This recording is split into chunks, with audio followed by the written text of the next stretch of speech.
success is a lot of times based on how many times you can fail at something. As someone who is making 100K plus a year and then going like, okay, I'm gonna go back to making 15 an hour or whatever. We've done about 5 million in premium. Just introduce me to somebody you think is a good person, and I'll give you like $1,000. Your passion is not an activity or something that you like to do necessarily. It can be. It's just like trauma dumping every time. Entrepreneurs that are about to start a business or wanting to start a business, I'm gonna say this one time, hear me very clearly. Supply and demand. You need to eventually get to the point where you're exchanging your skill for money, not your time. The word, oh man, it's too saturated. Just do it better than them. Welcome back to another podcast. I don't know the name yet, but we are sitting down with entrepreneurs across any age gap, any success rate, and we're gonna have a conversation. We're gonna give you guys knowledge about what they do and how they do it. So we have Caleb Harris with us today. What's up, my man? How you doing? Doing all right, bro? Yes, sir. Let's get it. All right, so I ran into you because you contacted me to work with my podcast studio. Sir. And I think I've asked you, but how'd you find us? So I actually saw you on social media. You put out some good content, my man. A lot of volume, good stuff, good quality content. And social media, branding, advertising has always been something that I really want to get into. And you were the guy that showed up on my feed, man. So here we are. Nice. And the thing is, it could have been someone else showing up on your feed first, but that just goes to say the volume game. Absolutely, and how dude. important it is. 1000%. I think most people quit because they don't do enough volume. Before they do enough volume, I think success is a lot of times based on how many times you can fail at something, and people quit before they fail too much. And that's, I think, most of the time the issue with most entrepreneurs. They just don't fail enough. Yeah. No, it's really just, how many times can you get back up after eating enough shit? Like because after I left my job in the film industry, I literally was like, I don't know what I'm gonna do with my life. Like I spent probably 7 years building this thing and had all my network, all the things. I still get hit up today to like work on movie sets. So like, hey, can you like come back on set? Like you work great. And I had a time where I was like, I'm just gonna work the front desk of like a fucking med spa. Fuck, I work for $15 an hour. And I apply for the job. And it's so funny. Everyone's like, oh, I can't find a job. I'm like, you're just lazy. And I walk in, they're like, dude, you're way too overqualified for this. Why are you working here? And I'm like, nobody wants to work. Nobody wants to work. When COVID hit and the government started, paying all the stimulus checks, everyone got in that mindset like, oh, I can stay home. I can work from home. I don't have to put any effort towards anything. And it's a terrible habit. No one wants to get out there. No one wants to work. No one wants to try hard at anything anymore. And it's a detriment to society to me. Absolutely. Yeah. You got to be able to like eat some shit. Like as someone who is making, 100K plus a year, like, yeah. And then going like, okay, I'm gonna go back to making 15 an hour or whatever. Eat some humble pie, bro. Yeah. Humble pie. But the thing is, like, I just don't care. Like, because my thing is too, like, because I've always owned so many businesses, like I could own this. Absolutely. And I could probably run it better than them. Yeah. So I ended up started working there, and then it was so funny. Everyone would be like bitching about a raise, and then I started getting paid like $1,500, $2,000 a month retainer on the first like. It's like, who's this guy? Months. Yeah. No, like because the company was like, dude, can we just pay you more money? So it's just so funny, and everyone's always, whenever I hear someone say like, oh, we're finding works hard, I'm like, no, you're just lazy. And you can't always say that because they'll get offended. But like in the back of my head, most people can't even conceptualize hard work. Most people haven't even scratched the surface or know what hard work feels like. Well, and then there's hard work and there's smart work. Absolutely. You can be a janitor and work your butt off and drive a truck for like 12 hours, 15 hours Absolutely. a day. But there's some leverage here. But I think arguably I think most people, they need to learn how to work before they can work smart. Most people don't even have the right habits to be able to work smart after they've learned to work hard. Yeah. Yeah. And you got to start. I always tell people you need to eventually get to the point where you're exchanging your skill for money, not your time for Absolutely. money. Like because you can only make so much money when you just give your time. Yeah, of course. And you can be like a C-suite executive making $300-400 a year, but you kind of get capped after a little bit. But when you own, especially if you can own a smaller piece of the pie of like a giant company, like you're doing a $10 million company, but you're like, hey, I'm 10% or 5%. Yeah. Pretty good. And then you focus on owning something else. Now with the ownership mindset being said, what's your company? Walk us through what you do, what that looks like. Yeah, absolutely, man. So a little bit of my background. I started at a company called Indiana Farm Bureau Insurance. My dad's been in sales for about 25 years, high-level tech sales. So that influence has always been there in my life, and I've always had that influence. So I was going to college. I was actually playing competitive tennis. I found that sport late in life. and always had that competitive mindset. So I did 2 years of college, had some success in tennis, and I'm like, okay, I want to own a business and I want to go into sales, because if I'm going to have a job at that time, that was my mindset, I'm going to be in sales because that's how you make the most money from what I've been told. Okay. So I'm like, I'm out. I dropped out of college. I'm going to go apply for every single sales job that I can find. So I just started going on Indeed. I'm like, okay, apply. A couple of guys call me back, and it was actually a life insurance job. This is a funny story. So the guy calls me, we have a good interaction. And he's like, hey man, if you want to make 15, 20K a month, come work for us. If you can grind, if you can sell some stuff, let's do it. I'm like, heck yeah. I was, I think 19 or 20 years old at the time. I was actually working for a startup with my dad as an inside sales representative at a tech company. And that didn't work out. So I'm like, okay, what am I going to do? So I take the life insurance job. I broke in the first week I was doing that, I broke the sales record in the first week. So that built a little bit of confidence. But the lifestyle was terrible. It was literally door-to-door sales, knocking on old people's door, selling them whole life insurance. I'm like, I'm not going to be a whole life insurance agent, bro. I'm not doing this. This is not sustainable. So, but I did build some confidence. It sharpened my people skills. It sharpened my sales ability. And the Lord kind of opened up a different door where I got a call from Indiana Farm Bureau Insurance. This guy was like, hey man, I know you, I know your family. I think you'd be really good at this job. You should come interview for it. See what you can do. Interview for the job. I get the job. And it was a good opportunity. They gave me like a nice little base salary, opportunity to make $200K a year plus. So I take the job, and I absolutely destroy it the first year. I had some great people that came in my path that showed me what to do. And in my first year at Indiana Farm Bureau Insurance, I broke the first year sales record. I got Rookie of the Year. I was second in the state at that company. So the Lord just kind of opened up these doors where it was building my confidence. And before all of this, I had no idea what I wanted to do. I was like, what am I going to do? I know I want to make money. I know I want to take care of a family. And I know I want to be successful, whatever that word means, right? So after I had built that confidence at that company, I'm like, okay, I know I can make money in this. And right when I started at Farm Bureau, the wheels were already turning. I'm like, I want to go start my own company. That's what I've wanted to do since I was a little kid. So I'm like, okay, I can make money in this. I'm going to go start this company.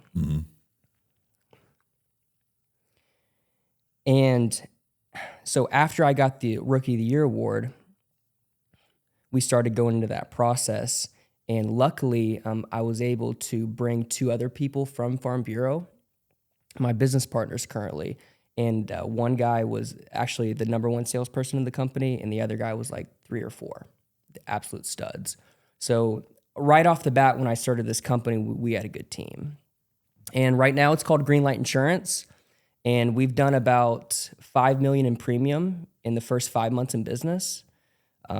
Just a huge blessing, man. Like I never thought I would get at this place this fast at this time. So it's just been a huge blessing, and I'm crazy excited for the future. The upside is unlimited.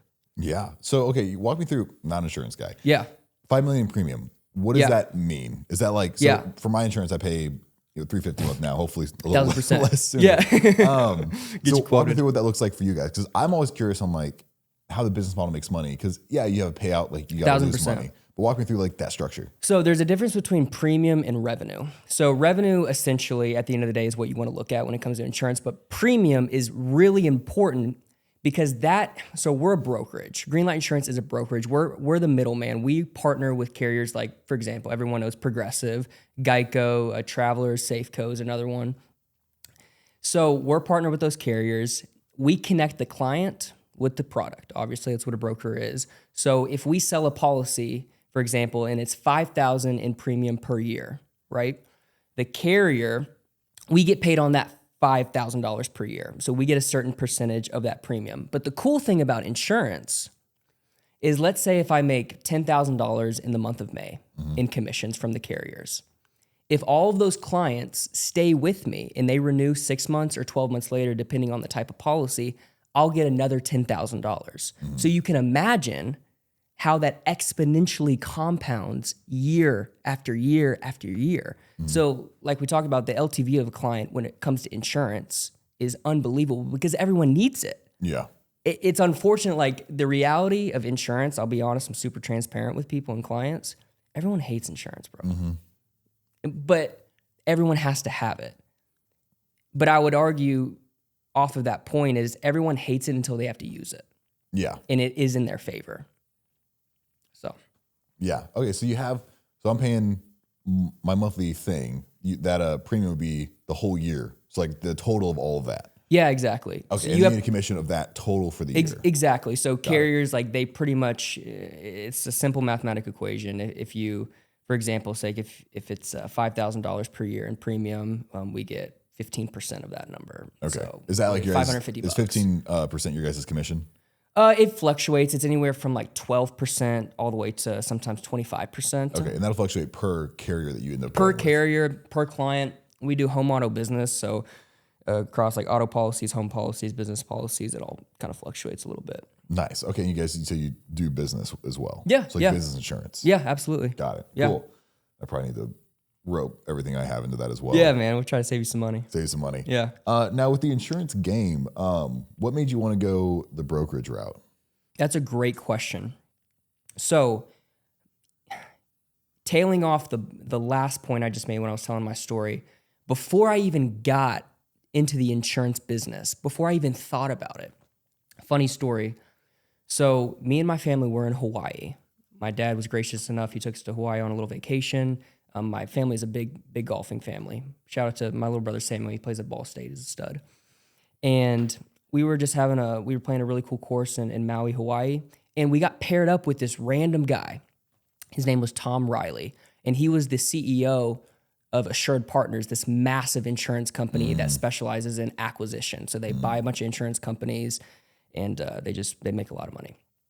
And you know, this guy, he was a really good golfer. He's kind of a funny dude. And he was one of those guys that was really confident. And he was kind of bragging a little bit like how much money he makes.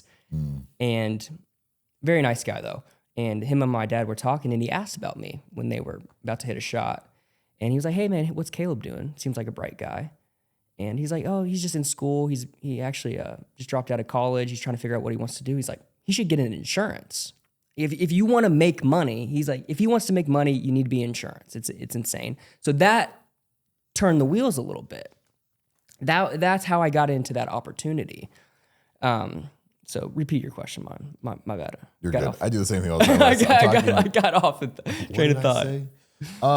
No, I think you kind of answered the questions of like what everyone has like. What made me go in the brokerage route? Yeah. So he was in that game. So when I started at Farm Bureau, there's a difference between an independent insurance agency and a captive insurance agency.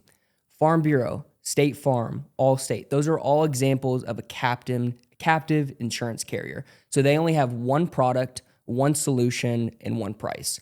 As a brokerage, the amazing and the best part about being a broker is we're not biased towards one carrier. We're contracted with 10, 15, 20 carriers. So if you come to me and you're like, hey, Caleb, I've got this, this, and this. What's the best solution for me? I'm like, okay, well, you need to be with this carrier. You need this, this, and this. If I was at Farm Bureau or these other captive insurance companies, I can only give you one solution. So if you come to me and you're like, I need this, this, and this, I'm like, well, I only have one thing for you. That's all you're going to get. And if it doesn't work, then I can't help you. So it's just a huge blessing, like being a broker, not having just one carrier, having 10, 15 different solutions for people coming to you with different problems. Yeah. Have you guys thought about doing health insurance too?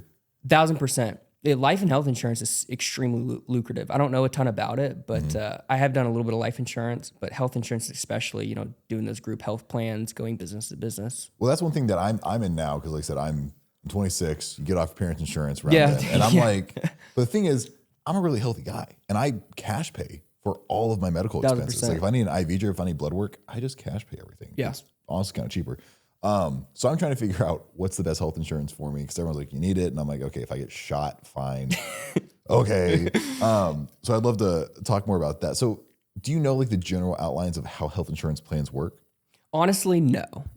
I don't either. So Yeah, honestly, no. Like I've not done much health insurance, but I will say there's a huge demand for it because since I've been in the insurance game, I get texts probably every single week saying, "Hey, Caleb, do you do health insurance? Can you do my family's health insurance?" I'm like, "No, but go to this company and this company." So it's funny you mentioned that. We're trying to dig out another avenue with health insurance and life insurance because it's a huge need and it's extremely important for people having good health insurance because most people don't think about a devastating day. If something crazy happens, a car crash or they break their leg or God forbid, get shot, like you said. You get nuked. Get nuked. Gotta get your health insurance claim. Please, Putin, don't. So, okay, what's your revenue goal? How long have you guys been open, Go Greenlight? We've been open so we started in, I think, end of April, and it's end of September, so 5 months. Okay, so brand new. Brand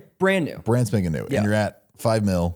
In premium. I'll give you an example with this. I think the average insurance agent, single person insurance agency, maybe 2 people, they grow their book of business. You can fact check me, but I believe $250,000 to $500,000 a year.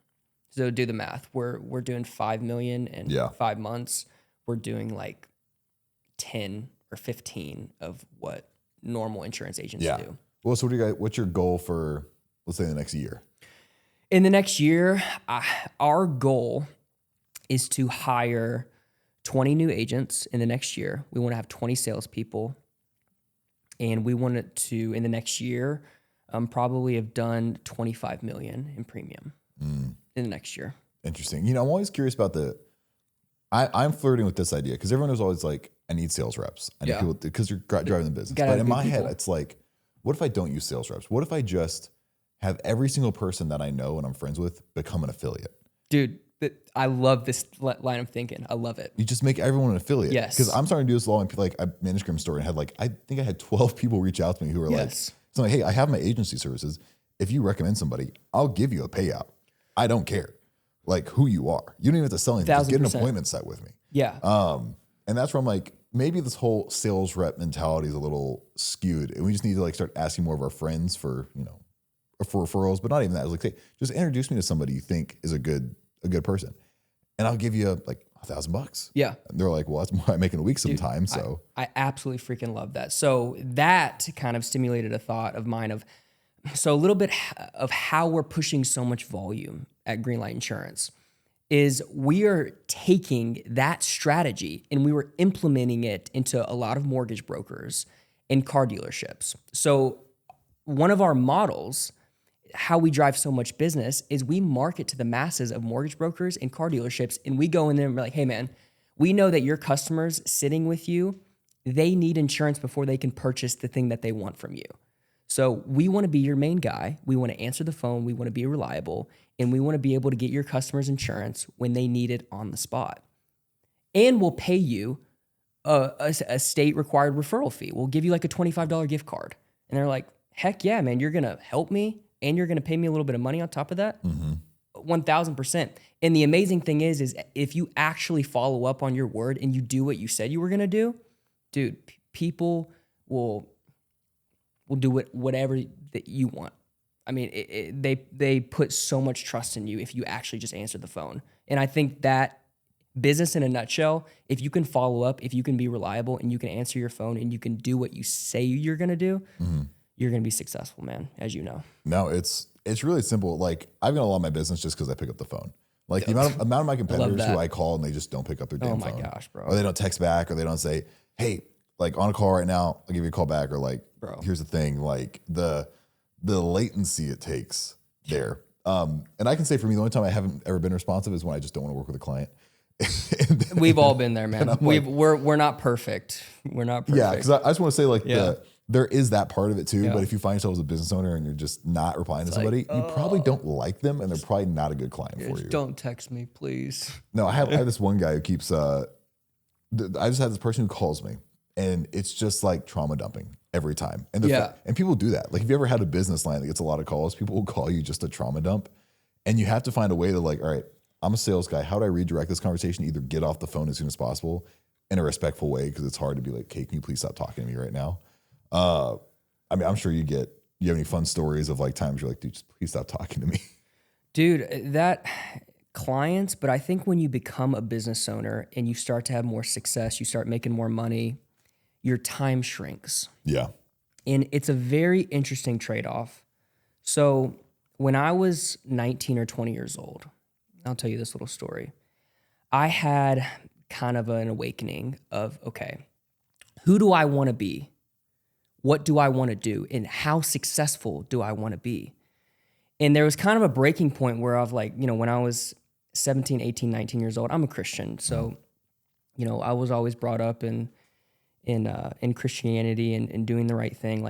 And I just wasn't living that life. I was drinking. I was just girls, the whole thing. And I'm like, okay, if I have these goals and I believe in this, how in the world can God help me be successful if I'm not doing the right things? So in my brain, that's how I conceptualized it. So what happened is I'm like, okay, I'm going to start living right. I'm going to be disciplined. I'm going to do things that make me uncomfortable. And what happened was when I started doing that is I lost a lot of friends and life got lonely. It got really lonely. And imagine like a 19, 20-year-old kid, like with no friends. Oh, yeah. I was still kind of in college, but I was kind of separated from my group. And it was tough because I still didn't know what I wanted to do, but I knew I wanted to do the right thing. So to your point, like people calling you, taking your time, dumping, their emotions and traumas, whatever you want to call it. When you start having more success and you start making a stand for what you want to do, there's a sacrifice there where you sometimes have to hurt people's feelings. And it kind of sucks at first, but people will start to realize it's like, hey, this guy's serious. And they start respecting you more. And they, more importantly, start respecting your time if they call you. They're not going to call you just to call you and waste your time because they know you're doing really important stuff. And, you just don't have time for jibber jabber anymore. Yeah. No, it's pretty rare. I don't find myself really, like when I was younger, you could be on the phone for like an hour or something, just like shooting it with a friend. Oh, trust me, I still do that with the boys. 1,000%. Yeah. Yeah. I mean, I don't find myself doing that much at all, but I can resonate with the loneliness part because it's like, especially for me, I've always owned businesses and like I've had party phases, but even then they weren't fulfilling. I knew I was just trying to hang out with people and I didn't enjoy it that much. I was like, okay, this is whatever. But it's really hard to find someone young who's like, I am building a business. I'm doing these things and and I've always had huge goals. Like if anyone talks to me, I'm like, no, I want, 5, 10, 20, 30 million. Absolutely. Or I want to have like a studio in every place across the US. Like, dude, I'm not having a small goal. It's like, I want to take over the world. Dude, and thank you. Finally. Goal. You want to take over the fucking world. Yes, bro. And do what you want. But in my head, it's like, I want to take over the world so I can make it better. Because there's just a lot of dumb shit that I see. And I know money's power.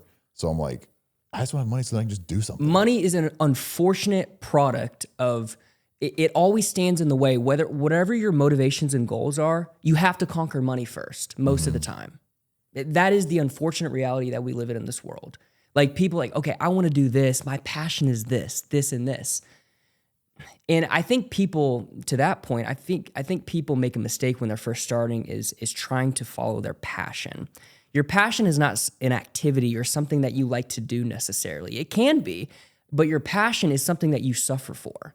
It's something that 4, 5, 6 years down the road and you're struggling with whatever you're doing, you're struggling to make ends meet because your business is not doing what you thought it was going to do. It's something that you'll stick with and suffer for at the end of the day. And I think most people make the mistake. They don't choose correctly. They choose what sounds fun instead of what they'll suffer for. Well, and you need to have gratitude in suffering. 1,000%. You got to be grateful for the suffering you're enduring because most people don't even have the opportunity to suffer like this. Yeah. Like, I mean, for me, I always have a hard time. I try to watch my complaining because it's like, dude, you're 26. Yeah, bro. Like you're doing good. Yeah. Like 1,000%. There's plenty of people who are like they would murder to be in the position I am now. And I know I need to remind myself that. And there's that, especially for really high entrepreneurs like us, there's this line of, okay, don't be a baby, but also like, it's okay to have emotions. So it's like, you're kind of balancing that little act. As like masculine men, younger men that have a little bit of success, we're excited, we're filled with testosterone, and we want to do well. It's tough to express emotion sometimes. We think that we have to be stoic all the time. Like nothing can faze us. Yeah. That is not the reality of life. I want to be that type of person in the flesh. Like I just want to, nothing phases me. I can do anything no matter what comes my way. It doesn't touch me. But I think life finds a way to humble you. Oh yeah. Sometimes I think God in particular, he's like, okay, you think you're somebody? Then I'm going to throw this in your path. Let's see how you handle it. And then you just kind of get humbled. But I think that's what sculpts people. That's what builds character. Like I always imagine like that Michelangelo statue, like of Moses. You know, he's constructing it, and it's so perfect at the end that he just destroys it. You know, and that's life. Like we are being sculpted every single day. The decisions that we make, the things that throw in our path. You know, we're building character. It's amazing. Yeah, I mean, a lot of people take a lot of time to reflect on the things that are very surface level, and they don't reflect on the things that need the reflection. 1,000%. Yeah. Because they'll think, oh, okay, I need money. I'm like, why?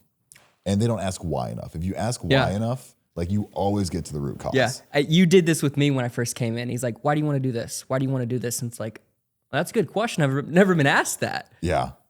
It's the depth, like each why is the more depth you have as a human. So if you can answer 10 whys, you're getting somewhere. If you can only answer one, you're probably like right here.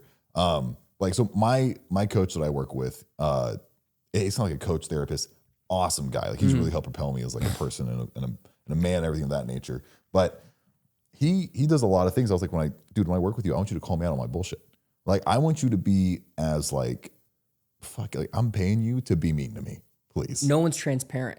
And people appreciate, like yourself, they appreciate, it's like, dude, when I'm doing something or I don't follow up on something, like I want you to call me out. I want you to be mean to me. I want you to call me out because I hold myself to a certain standard and I want you to help me do that. Yeah. I get annoyed too when, like, I can sometimes have a hard time with criticism because I'm like, dude, you think I haven't already thought about that? You think I'm not already working on that? We think we're smart, and that's why we don't like that. Well, in my head too, it's like I'm already critiquing myself enough. 1,000%. Like, I like that point. Like I get it. So I always have to, I now have to preface people. I'm like, if you're going to give me feedback, you need to have a solution with it, or you need to, like, I don't just want to hear you complain. Yeah. I don't, especially for clients. Like I'll tell a client, like, you can give me feedback, but I need you to also say, what would you like me to hear? Because people don't say what they want. They just don't say it. Be like, I want to be communicated with like this. So for someone's like, hey, the delivery was slow. And it's like, okay, great. Can you now communicate with me the expectation of what delivery is looking like? Or if the tonality is off, I'm like, hey, I'm not going to be talked to you like that. Because I respect you, you're going to respect me. Yeah, that's a phenomenal example. Like one of my downfalls, like one of my personality traits is like, I just genuinely think everyone's an idiot. And it's a bad habit. Like when people are talking to me, I think I'm smarter than them. Well, you've been taught that as the issue. I've been taught that. And I don't know if it's just something that I've had since I was a little kid, but I think you brought out a great example. It's like, okay, if you're gonna critique me, I want you to bring an example on top of that to back up your point. Because most people just spew things and they hopefully it makes sense, but it never does, and they never have evidence to back up what they're trying to say to you. Yeah.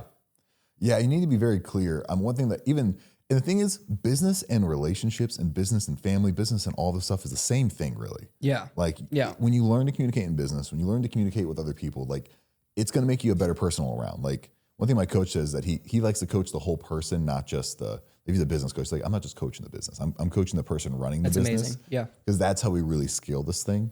And that's one thing that I'm always focusing on is like, all right, I'm building this business. I also got to build the person who's going to run the business, because the bigger the business is going to take a bigger person to run it. So I need to keep evolving with the business. And if I don't do it, then the business is going to go by here. I'm going to be down here. I'm like, shit. Yeah. It's left me, or it's going to vice versa. I'm like, I've left the business. So I need to. I think I keep talking about this, but when you first come into a minuscule of success, you make a little money, you have things that you're not used to, you develop somewhat of an ego. It's just the reality of life. Yeah. We're men. We want respect. We want power. We want recognition. So I don't know if you've experienced this, but when you get a little bit of money, when you get a little bit of success, you think you're someone and you start acting a little different, and you have to check yourself sometimes. It's like, hey, we're not going to act like that. We're not going to treat people like this. You're no better than that guy. I don't care if he's got a successful business or not, or you don't think he's as good as you or whatever our human minds are stirring up. You're going to treat people with the uttermost respect. You're going to treat people like they're just as intelligent as you. Yeah, that's a huge part. I mean, my girlfriend does a great job at humbling me a lot of the time, because I need that, man. I'll get a little angsty sometimes, or a little into it. I'm like, man, because I get in like little loops, like especially if it's like a client, or let's say I close like I had like last month we closed like almost $80,000. Freaking go, baby. Yeah, it was like killer month for me. Like I walked away with like a $36,000 profit. Like nice, I made that dude. much a month. And I was like, that's awesome. I've ever made in a month of my life. And the next month we're still doing great. I think we're gonna probably be at like 60 or 50 this month. But if I don't have the same performance, I get a little down. Or like, of course, let's say if I close, like yesterday, we closed like 3K. And I was like, okay, great. This is MRR. This is awesome. But then if I don't sell like another 3,000 today, I'm like, fuck, I'm a failure. That constant. Well, I mean, we're holding ourselves to high standards. If we don't perform on that standard, then we're upset. And that's why there's certain people that perform at a certain level, because they hold themselves to a standard like that. If someone, they had the month of their life, they closed 80 grand and they made 40 grand, and you're like, oh, I'm satisfied with that. I'm good. But there's certain individuals in this world that say like, that's not enough. That's not enough. You got to be careful with that. If the right motivation, I think anything in life, if you have the right objective, the right motive and objective behind what you do, the sky's the limit. But if the motive, the objective is wrong, then you're going to have a ceiling 100%. Yeah. I mean, I really like the Alex Hormozi quote when he talks about, he's like, most successful people have like the 5 traits. Like it's like the same 5 things. Yeah. They think they're better than everyone else. They don't have something other people do. They lack something. They lack the contentment. They lack the I'm okay. Like they never think they're okay. They're like constantly in a state of like fight or flight. Yeah. And it's those 5 things. I remember 2 off the top of my head, but it's true. I mean, a lot of really successful people do kind of think they're better than everyone else. And the thing is, if someone says I'm better than you, I don't think it needs to be an insult. It's not like, personal. It's just, I'm just better than you now. Like, and you can be better than me. You're just not doing it. It's like, it's the same thing as being in shape. It's like, I'm not in shape now. Yeah. Me calling you out of shape isn't an insult. It's saying, hey, you're just not there yet. And that's something where a lot of people, I mean, I can be offended plenty of times by just things being worded wrong. But if you can take the way things are worded right and use it as motivation, then you get a lot more out of them. It's funny you mentioned that. I think that is one of the greatest skills a human being can have. You can mean well, but if you don't word something correctly, you can come off as an absolute douche. It's such a skill set. Even being in business, communicating with clients, making sure you're professional, making sure you're wording things. Like when you're trying to sell something, you can word something in a way that persuades them to buy your thing, or you can say the exact same thing, word it differently, and they'll be completely turned off. Yeah. It's the same thing with communicating with friends, family, peers, colleagues, whatever you want to call it.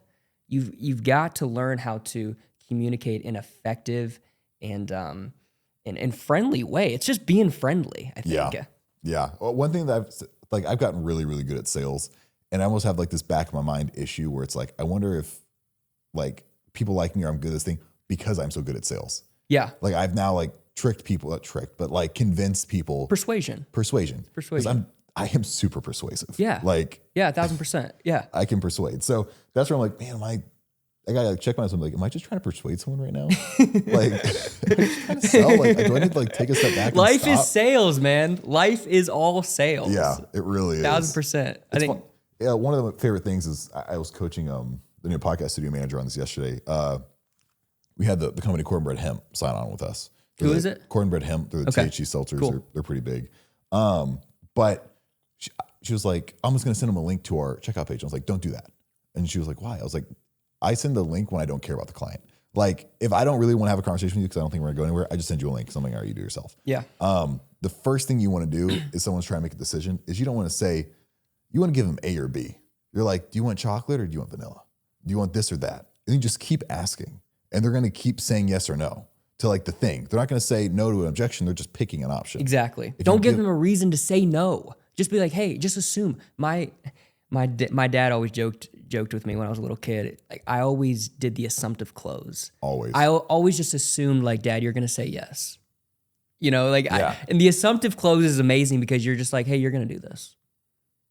You know, you're just gonna do it. If we determine that this is the right solution for you, if this is what you need, then you're gonna do this. Why wouldn't you? You want chocolate or vanilla, to your point. Yeah. And everyone will overcomplicate sales because they think it's like, it's not following a script. I tell everyone, like, dude, it's not, I've never followed a script in my life. You have tools, like we have, the 1 through 10 tool, you have the, chocolate vanilla, like they're all just tools you can use. But the thing is, a sale is kind of like a creative thing. Like we're having a creative conversation here, and I'm going to do all the things I can to just figure out who you are as a person and get it from there. I want to shout this to the rooftops. Any entrepreneurs that are about to start a business or wanting to start a business, I'm going to say this one time. Hear me very clearly. Supply and demand. I'm going to say it again. Supply and demand.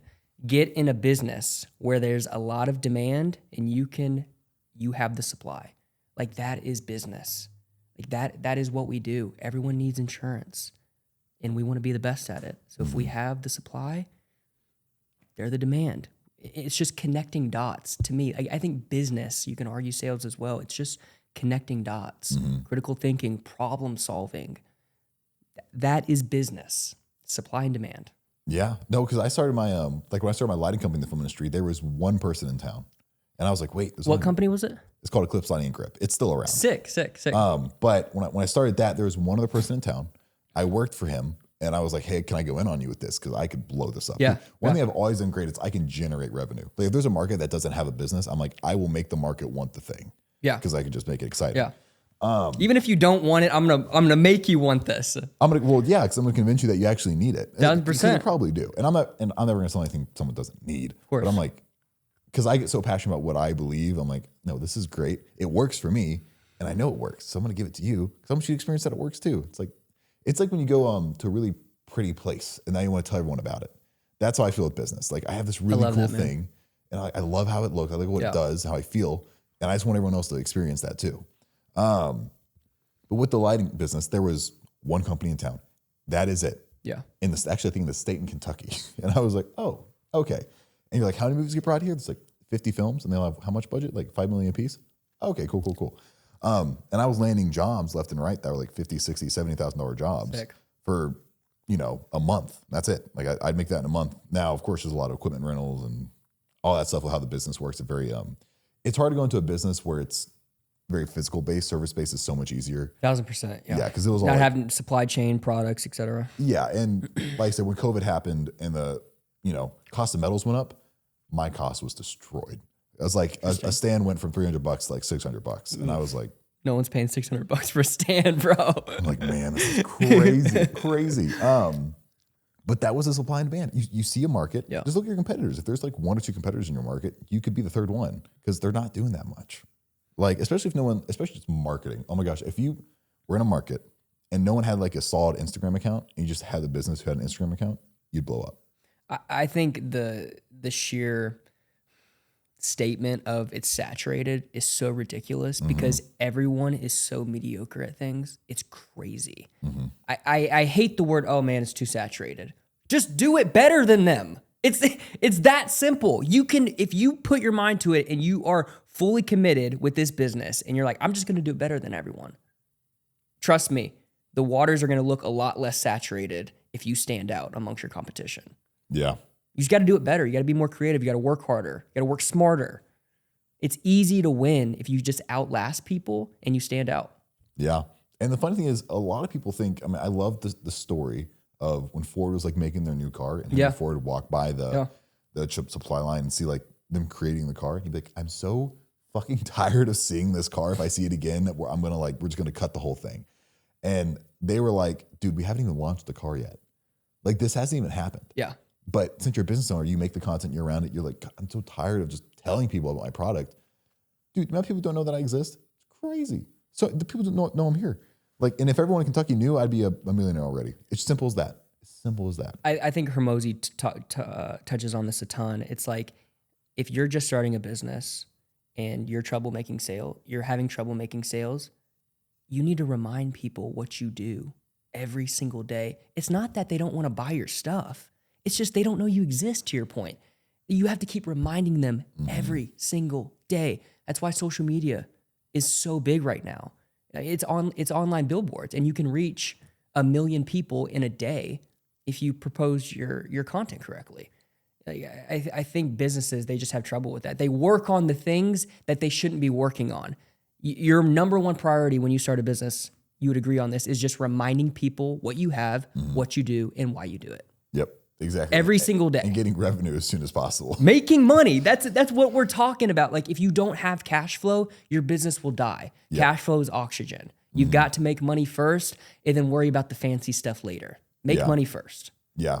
Every time I have a conversation with anybody or I'm doing anything, I'm like, is this adding top line to the business? And if it's not, I'm not going to do it.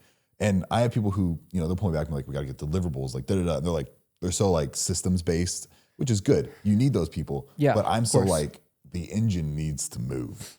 Like, this train is not stopping. And if it does, we will die. Yeah. We got to put some gas in the tank first. It's It's like a shark. Like, we are swimming. And if we stop swimming, we will die. Yeah. And of course, that's a feeling that probably the owner will feel the most. Of course. Or, the entrepreneur behind it. And the staff doesn't get that same feeling. But it's always fun. Like, do you guys have? Is everyone in your company right now owners, or that you have a lot of agents? How many agents do you have? So I'm the CEO. I've got 2 business partners that came with me from Farm Bureau. They're amazing, really smart individuals. So we have. I'm the founder, CEO, and I have 2 equity stakeholders in the company, and then I have 2 salespeople and 1 marketing representative. Okay, sweet. Yep. No customer service reps. No system managers. We're not there yet. We're just, our focus is making money first, and we're gonna figure out all that stuff out later. Yeah, that's what I'm getting to, because I know for me, there's the index test. You ever taken the index test? Is that the personality test? Okay, yeah, it's like a personality test, but it's for like businesses made it. Sick. So send me the link after this. I want to take it. Yeah, no, it's really interesting. So the owner of like all the salteries in town, and like Gandy Men's Health, uses it for all of his hiring. It's like what corporate companies use to like, sick, systematize people. And my qualification was called a maverick. And it was like, what am I good at? It's like, I'm good at coming into a business, changing up Shout out Tom Cruise. Changing up everything and making it work. And I was like, okay, but for me, that was really good to know that, like, I don't like systems. I don't like doing redundant things. Yeah. I like changing shit up and making it really exciting. Yeah. And making it like trying less boring. Systems. Yeah. Because people getting like if someone's like had a business for 20 years and they're just doing the same thing every day, I come in and I'm like, all right, we're doing everything different, and it's going to be a crazy result for you. Yeah. But for you, it's good. Like, I would suggest taking the test because it gives you insight of like, okay, this is how I am in business. Yeah. Like personality wise. And I can use this as a strength. And then I hire on everyone else who's not a maverick, because I don't want 2 mavericks, because we're probably going to butt heads.